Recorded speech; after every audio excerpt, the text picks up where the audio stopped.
हमारे चैनल को सब्सक्राइब करें, नोटिफिकेशन पाने के लिए बेल आइकॉन प्रेस करें। मैं फरहान और आप देख रहे हैं Indian media book. Bangalore violence के केस में जो नया चार्जशीट आया है उसमें कांग्रेस के कॉरपोरेटर का नाम आने के बाद डीके शिव कुमार ने कहा कि बीजेपी गवर्नमेंट अपनी फेलियर को छिपाने के लिए ऐसा काम कर रही है। Two Congress Say it is a BJP political conspiracy. It is a failure of the police and the government. BJP wanted to cover their failures, so they are naming our corporators. Congress is no way concerned. My corporators, both of them are no way concerned.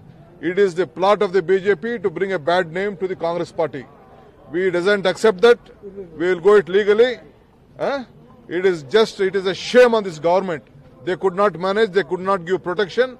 They are just showing on our Congress people name. So what about Akhanda Srinivas Murthy going on to say that the leadership could have done something to look at this matter? Nothing. We have done our best.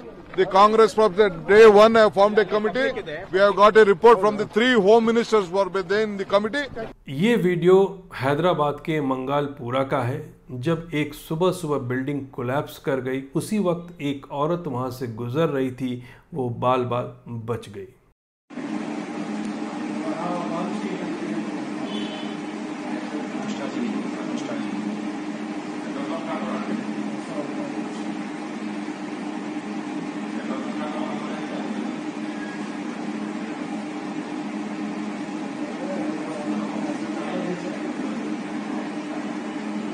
Bharat में corona virus से अभी तक 75 लाख से ज़्यादा लोगों को बीमारी हो चुकी है और तकरीबन 1,11,000 से ज़्यादा लोगों की मौत हो गई है। पिछले 24 घंटे में 67,708 केस आए हैं और तकरीबन 680 लोगों की मौत हो चुकी है और अभी तक 8,04,64 एक्टिव केस हैं। अगर ये कहना गलत होगा कि कोरोना वायरस फैल नहीं रहा है, फैल जरूर रहा है, लेकिन लोग अब उस पर तवज्जो नहीं डाल रहे हैं, इसलिए पता नहीं चल रहा है। लेकिन बात यह है कि अपना ख्याल रखना बहुत ही ज़रूरी है, क्योंकि कभी कभी किसी पेशेंट को बहुत ज़्यादा सीरियस हो जाता है तो उनको बचाना मुश्किल हो रहा है।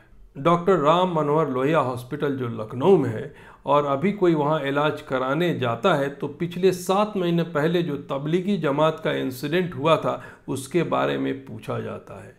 एक फॉर्म दिया जाता है, उस फॉर्म में ये लिखा हुआ है क्या आप वहाँ गए थे, क्या वहाँ के लोगों से आपका संपर्क हुआ था। ये बात अभी भी किया जाता है। ये एक अजब तमाशा है कि क्या कोरोना वायरस 7 महीने पहले अगर कोई आदमी वहाँ विजिट भी किया होगा तो उसके ज़रिए अभी भी फैल रहा है।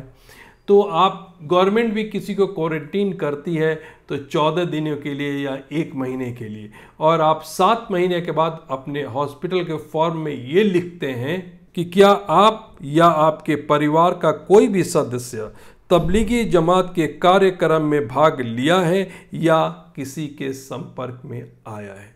ऐसी बातें अगर किसी हॉस्पिटल की तरफ से उठती हैं और उनके फॉर्म में दिखाई देता है तो इस बात पे शक होता है कहीं ना कहीं लोगों के इलाज में भेदभाव किया जा रहा है। बिहार में इस बार किसकी सरकार बनेगी? ऐसा लग रहा है रुझान लोगों का कि बीजेपी को ज़्यादा सीट मिलेगा अगर कंपेयर किया जाए जेडीयू से। अगर ऐसा होता है कि बीजेपी को ज़्यादा सीट मिलता है और जेडीयू को कम, और दोनों को मिलाने के बाद भी सरकार नहीं बनती है, किसी और पार्टी की ज़रूरत पड़ती है, हो सकता है आने वाला पार्टी ये कहे कि मुझको नीतीश कुमार का चेहरा नहीं चाहिए।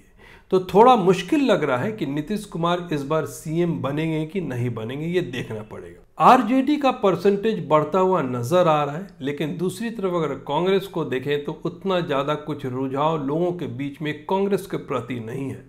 तो ऐसा नहीं लग रहा है कि बिना बीजेपी और जेडीयू के कोई और सरकार बन पाएगी, क्योंकि ग्राउंड में जो पकड़ है सबसे ज़्यादा बीजेपी और जेडीयू की है और ये साबित है कि जिसकी पकड़ ग्राउंड में ज़्यादा होती है वही पार्टी जीतता है। नीतीश कुमार का जो डाउनफॉल लग रहा है उसका एक रीज़न डायरेक्ट समझ में आ रहा है कि लॉकडाउन के टाइम में नीतीश कुमार ने जो सही डिसीजन नहीं लिया था लेबर को लाने के लिए या उनको सुविधा देने के लिए, उसका इम्पैक्ट ग्राउंड में नज़र आ रहा है। लोग कहीं ना कहीं उससे नाराज़ हैं। अगर ये नाराज़गी वोट में तब्दील हो जाती है तो डेफिनेटली नीतीश कुमार के लिए प्रॉब्लम है। Thank you so much watching Indian media book. आपसे रिक्वेस्ट है, अगर आप फेसबुक में देख रहे हैं तो चैनल को लाइक कीजिए, यूट्यूब में देख रहे हैं तो सब्सक्राइब करें।